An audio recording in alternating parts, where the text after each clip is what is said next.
My ex-wife, Diana, and I have 3 boys, a teen, a tween, and a younger tween. We divorced pretty much after the youngest was born. We also both remarried. She married Christopher and got a divorce last year after 7 years of marriage. I'm still happily married to my wife, Jessica. Christopher and my boys were pretty close, and they were bummed when the divorce happened. I always got along with the dude. A few months after the divorce, Christopher disclosed that the divorce was over his being diagnosed with cancer, and Diana, not wanting to be his nursemaid or responsible for his medical bills, checks out. He told me this because he wanted to leave whatever he had to my kids. Unfortunately, he had no family of his own. Obviously, I said, of course, and signed the paperwork. A few months ago, I got a call from a social worker saying that Christopher was a few months from dying and unable to care for himself. He gave her my number. They needed someone to help with ends of life. He had made me his power of attorney. He was living in a county hospice, and my wife and I moved him into our home because he deserved to live his final days in dignity. It also taught my kids about compassion. Unfortunately, he died after 2 weeks. My wife, myself, my kids, and a few of our friends are planning to spread his ashes at the beach this weekend. Diana asked if she could attend, and I told her to kick rocks. She wanted nothing to do with him when he was dying. I'm not saying Christopher was a burden, but it's really sad that this dude had to reach out to his ex-wife's first husband as he did. It was clearly more her responsibility. I said she couldn't sit there and let us do all the hard work so she could come in at the end as the grieving widow.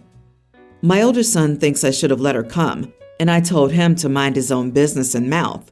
I'm not going to sugarcoat your mom for you. Your mom is a witch and would be treated the same way she treated your stepdad. Am I the idiot for banning my son's mom from a memorial because she divorced him for being sick and didn't lift a finger while we were taking care of him? Edit. He left them $10,000 each. He requested half go to a charity and the other half be used for something fun. Some of it will be saved. His social worker said it's quite common. She even has cases involving children who are dying or sick with no family around. There are people whose hobby is to go to memorials for people who die alone. Not the idiot. Your ex is an absolute ghoul to divorce a man for having an illness. That's the most polite way I could phrase this. It's terribly sad. One matter is not having family at all. Another is to be divorced because you're dying. How can you abandon a person for that? Not having your ex-wife around at the memorial is just a form of respect for the dude. I have a genetic mutation that causes me to be at high risk for certain cancers. And as a single woman, one of my greatest fears is being abandoned because I get sick. I disagree. You are the idiot. Oh, not for excluding Diana from the ceremony. That's probably for the best for everyone else, and for her. But I told him to mind his own business and mouth? Your mom is a witch? Way to talk to your son, who's showing compassion in a matter that very much is his business. OP, you're a role model for your sons. You show them what kind of men you want them to be through your words and actions. You've just demonstrated extraordinary kindness to a man in his last days, and then undone all that with your comments about their mother. Keeping things factual is fine, but it's still his mom, and he's just a kid. He clearly cares about her since he's pleading on her behalf. There were kinder ways to tell him no, and your reasoning. And oh Lord, caregiving is awful. My grandmother died just over a year ago, and I watched my mother take care of her. It's soul-draining work. Diana might have known herself well enough to know she couldn't do that.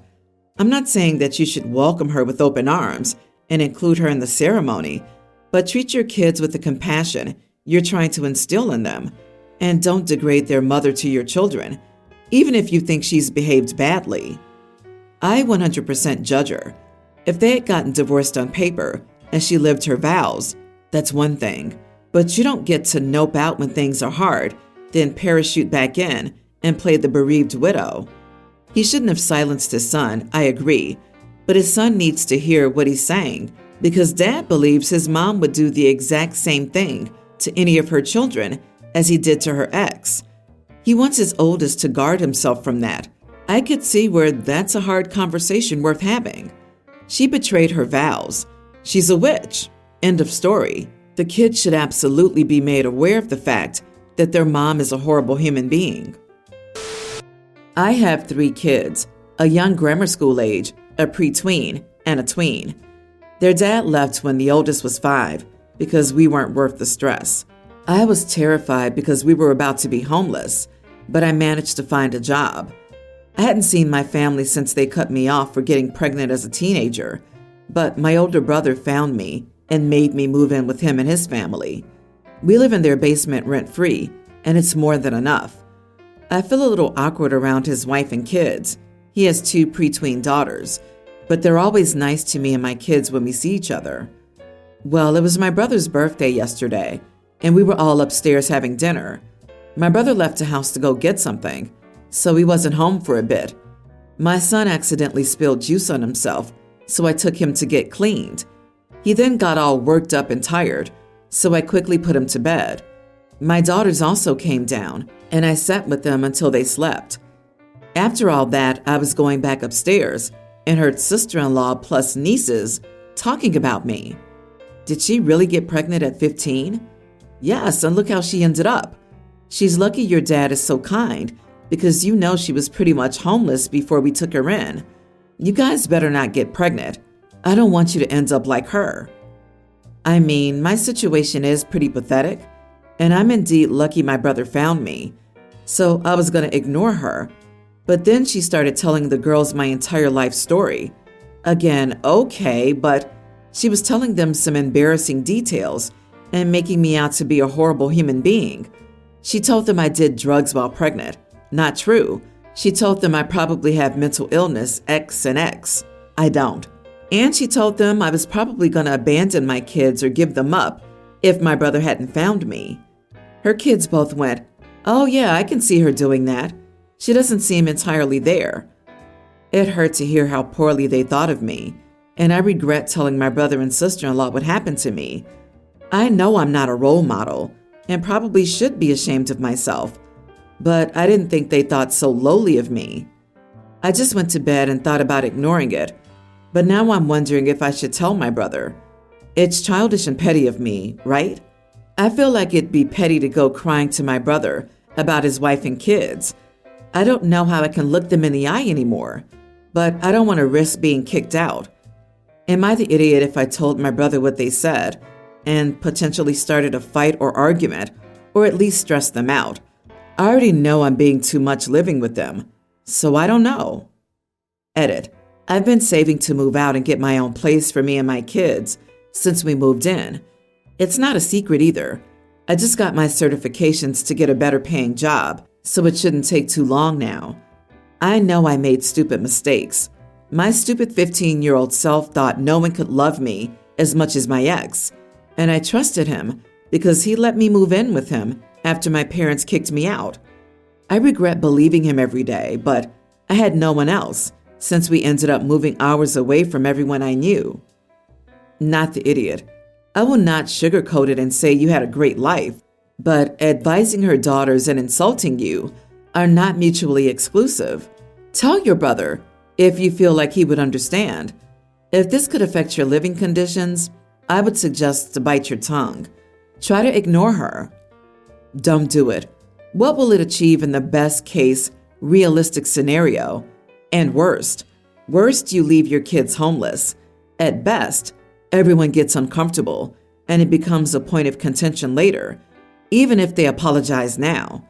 Your feelings are hurt and you want to do something that I get. I don't get potentially blowing up your lives over one person's stupid or misguided thoughts. More so when you admit there's a reason for them to think those things and you don't have many options. Is it possible your brother exaggerated to his wife how dire your situation was to make sure she accepted you into their home, to ensure she had compassion for your children's situation, since your own parents weren't an option? I wouldn't discuss this with anyone and doubt your sister-in-law made it all up herself. Keep your children's best interest in mind and swallow your pride. Be grateful for the help, and even with your hands full with 3 kids, consider any way you can create a bond with your sister-in-law. I lost my first husband when our children, Calla, 24 female, and Hawthorne, 26 male, were 6 and 8 years old. I remarried 4 years later. I met my husband a year after losing my late husband. We were friends for several months, dated some, stronger feelings developed, and I introduced him to the kids to see how they would get along. We halted for a year while my kids and I did some therapy because their reaction to my husband was strongly adverse because they didn't want to replace their dad. But once therapy was ongoing, they were doing better. From there, things moved faster, but the kids were on board for things to move on. They were clear, however, that my husband would not be filling the role of a dad in their lives. My husband said he was okay with that as long as he was respected and they could work toward being a caring family. Calla and I were always close, but she was a real daddy's girl. Losing her dad was extremely tough for her. She formed a nice relationship with my husband, but it comes nowhere close to her bond with her dad. From the age of 12, she and I became much closer. My parenting style, as well as my willingness to talk about her dad, even after I remarried, made me someone she felt she could be open with. She was 15 when she told me if she ever got married, she would want me to walk her down the aisle and for us to do a mother-daughter dance instead of a father-daughter one. I told her we could dance to the song her dad used to sing to her. She said she loved this idea. Even though she seemed to mean it, I always assumed things would change when she got older. I figured she would choose to walk alone or with her brother as a representation of her dad and their close relationship, as well as for the societal expectation for a man to do it or with her husband. But when she got engaged 3 weeks ago, she immediately asked me. She brought up our past conversation and told me she wanted precisely that. I told her I would be honored. We cried tears of joy together. I told her that her dad would be so proud. My husband took the news in a way I didn't expect. His first question was whether I suggested she ask us both to do it, and I told him no. Then he asked if she considered asking him, and I said I couldn't answer that for her. He asked me if I'd thought of him when I said yes. He asked whether I thought about all that he's done for Calla, for both kids, and that he's still not looked upon as a fatherly figure all these years later. I told him I didn't think of him when asked because I was overjoyed. He told me I should have given him a lot more consideration, and I should have tried to compromise with my daughter.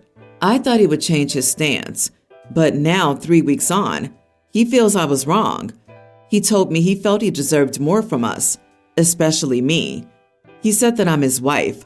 I should ensure he's respected and honored for his contribution to the kids' lives. Am I the idiot? Edit. He's not contributing financially to the wedding. Ignoring everything else about his entitlement and total idiocy, you should ask him, why are you more worthy of respect and honor in Calla's life than me? Does he think you don't deserve these honors? Misogynistic traditions, blah, blah, blah. Not the idiot. This is a ridiculously happy and exciting time for you and your daughter, and your husband's making it all about himself. He's one of those guys who thinks he did the single mom and her kids a favor with his presence, and he's been waiting all this time to collect on what he's owed, right? The girl considers him a father figure, or she doesn't. Nobody's saying he didn't contribute, but what kind of honor is it really if she has to be strong-armed into it? What meaning would it really have? Is he really grasping for such a shallow honor? But I guess the fact that it's meaningless is irrelevant once everyone gets to see how respected he is. It's his wedding after all. The selfish daughter trying to make his wedding all about her is gross. Am I right? What a man. What a dad. I cannot imagine. I'm my daughter's bio father, and I'd be gutted if she asked her mom to walk her down the aisle when she got married, but you know what? I'd pretend I wasn't. It's not your day, not your emotions. It's all about me, me, me. Your husband is dead wrong. This isn't about him and all he's done. It's about Calla. She lost her dad, and while the grief fades a bit over the years, big events bring it roaring back. At least that's been my experience. Her wedding is going to be bittersweet. She needs her parent, the one she's always had, and the one who loved her dad, to give her away. I'm surprised that you expected Calla to change her mind. She's not responsible for his feelings. You aren't either, OP, and I'm glad you accepted and did not try to offer any alternate suggestions, thereby ruining the moment. I'm 27 female, mixed, and if I had $1 for every time someone asked me about my ethnic background, I'd be a very rich lady. Normally, when someone asks me where I'm from, I just tell them the general area I reside in. However, oftentimes their question is inevitably followed up with, "But like, where are you really from?" I work in a field where I luckily don't have to interact with others much, but occasionally, my boss insists I join him for lunch with some hotshot client. So the other day, I had a semi-formal lunch with him and one of our biggest clients this year, a very important person who brings the company a lot of money. At one point, the client asked me where I'm from. I tell him what area I currently live in. Of course, he asked me again where I'm really from. I tell him I was born in this country. Then he said, my exotic looks tell a far more interesting story. I honestly couldn't believe my ears. I decided to troll and told him that my mom gave birth to me on a roller coaster and that my life has been going up and down ever since. I added that getting asked where I'm really from is always a low point. My boss intervened very quickly and apologized to the client on my behalf. He said that I didn't mean it, and I said that I definitely did mean it. Surprisingly, the client laughed and apologized to me. The rest of the lunch went fine. Afterward, I had a chat with my boss, who said that my behavior was incredibly unprofessional, rude, and shockingly childish. He said that I not only embarrassed him, but the company at large. I honestly didn't care for the conversation and simply replied that I have the right to answer stupid questions like that, how I see fit. He said that we all have to say or do things we don't like to keep the peace, and that it was simply a compliment. He also said I'm lucky that I left a good impression on the client, otherwise he would have taken further action. Am I the idiot here? I work in a field where, luckily, I don't have to interact with others much, but occasionally, my boss insists I join him for lunch with some hotshot client. This is the first thing I noticed in your story. Why does your boss insist that you join him occasionally when a client is a hotshot? Unless you're hot and your boss just wants to show up with eye candy. That would explain the exotic question. Yeah, I bet money this is the answer. And the real idiot here is the boss for putting OP in that situation. The exotic question was peak cringe, but it definitely would have been wiser to take it on the chin. It sounds like the client took your response with good humor, so I presume he was asking with insensitivity but not with malice. You're totally justified for poking back, but your boss doesn't have your back, and it's the problem. It sounds like he's one of those guys who would let a client take a dump on him for a juicy commission. Well, OP, you have the right to answer that question in any way you want. Your boss has the right to fire you if you cost him the client. Sometimes standing your ground is worth the cost, and you get to decide when that is. You are the idiot, but now you won't have to bother going on any of these client lunches anymore.